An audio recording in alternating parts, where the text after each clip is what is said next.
မင်္ဂလာပါခင်ဗျာ Sport Corner Channel မှာကြိုဆိုလိုက်ပါတယ်ပထမဦးစွာသတင်းပေးချင်တာကတော့ကျွန်တော်ပုံမှန်တင်ဆက်ပေးမယ်အကစားသတင်းတွေကိုနောက်ရက်တွေမှာကျွန်တော်ရဲ့ channel တစ်ခုဖြစ်တဲ့နောက် channel တစ်ခုမှာပြောင်းလဲတင်ဆက်ပေးမှာမို့အခုပြတဲ့ channel လေးကို follow လုပ်ပြီးဆက်လက်အားပေးကြပါလို့လေးစားစွာဖိတ်ခေါ်လိုက်ပါတယ်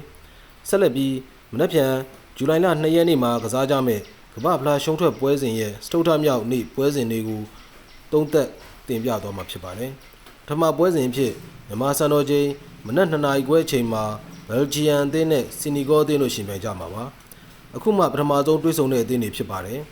ဒီအဆင့်ကိုရောက်လာကြပြီဖြစ်လို့ကမ္ဘာအဆင့်သတ်မှတ်ချက်တွေကတိတ်ရေးမပါတော့ပဲလက်ရှိခြေစမ်းတွေကသာဆုံးဖြတ်ပေးနေတာကိုရှေ့ပွဲစဉ်တွေမှာတွေ့မြင်ခဲ့ရပါတယ်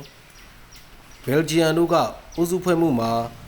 နာမည်ကြီးကစားသမားအများပြားပါဝင်နေပေမဲ့စီနီဂေါတို့ကိုလွယ်တော့အသာရနိုင်ခြေမရှိတာတွေ့ရပါတယ်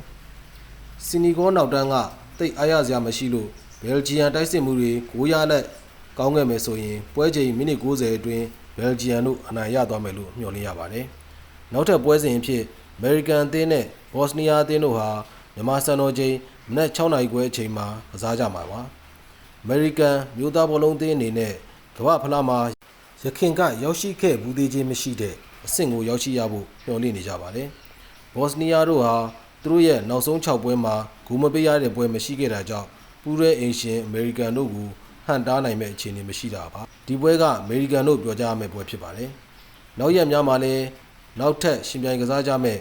ကမ္ဘာ့ဖလားပွဲစဉ်တွေရဲ့ပွဲကြိုသုံးသက်ခံမှန်းချက်တွေကိုတင်ဆက်ပေးမှာမို့လို့ subscribe and follow လေးလုပ်ပေးထားကြပါလို့ပြောပြစီကြည့်ရှုခဲ့ကြတဲ့ဘောလုံးပရိသတ်အားလုံးကို Sport Corner Channel မှာကျေးဇူးထူးတင်ရှိပါတယ်ကောင်းမွန်တဲ့နေ့ရက်အချိန်တွေကိုပိုင်ဆိုင်နိုင်ကြပါစေ